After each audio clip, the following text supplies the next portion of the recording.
So yan mga paps, no, mayroon na tayong pangalawang booking. So nandito tayo sa Marikina.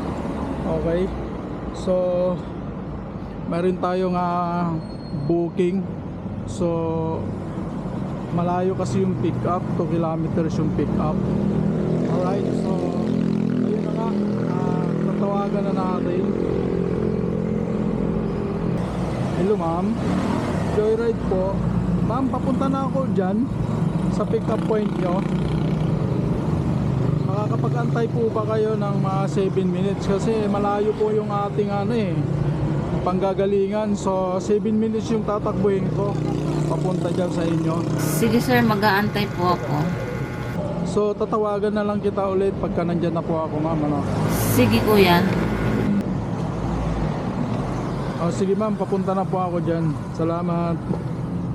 So yun mga paps, so 2 minutes yung, 7 minutes nga pala yung tatakbuhin natin. So puntahan na natin sa pick up point ng ating customer ngayong gabi, no? So time check muna tayo, 16 ng gabi na mga paps, ano? So puntahan na natin kasi baka cancelan tayo pag matagalan tayo. Okay, so i-update ko na lang kayo sa pick up. Let's go. So yan na nga mga paps, no. So nandito na tayo sa pick up point ni Madam. So ayan tatawagan na natin.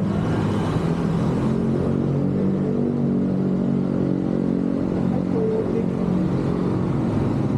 nawala yung booking ni Madam. Cancel. Dito naman ito mga paps, cancel yung booking. Ganda-ganda ng usapan namin kanina. So tawagan natin mga paps, no, bakit na kinancel nito. Layo pa naman natin yung pinanggalingan. So 5 minutes yung tinakbo ko kasi madali si ma'am. So yun na nga, kung kailan nandito sa drop off, dapat kanina sinabi na i-cancel na lang niya. So tawagan muna natin bakit na kinancel.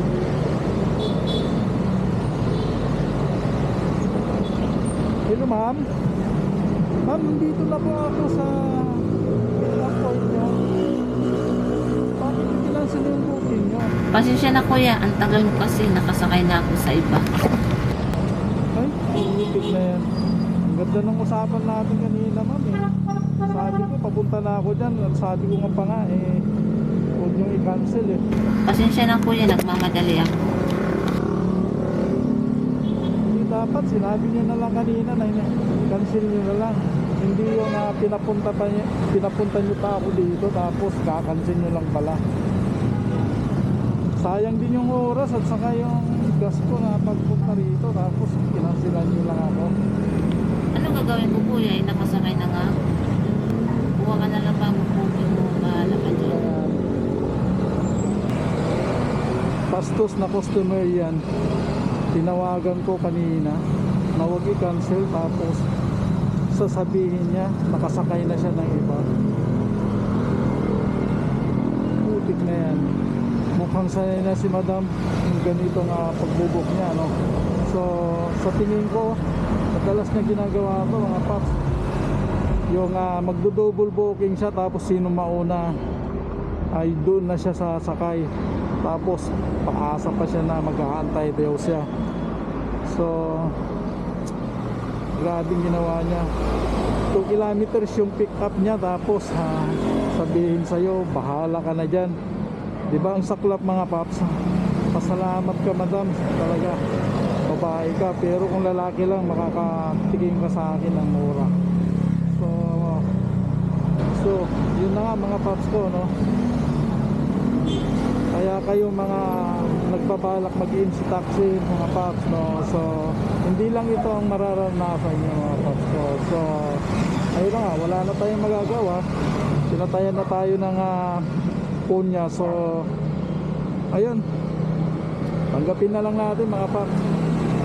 So kung mag-MC taxi kayo mga paps, so talaga pasensya na habaan talaga yung pasensya. So yun, dito ko na tatapusin ang aking video mga paps ko, no? So ride safe na lang sa lahat.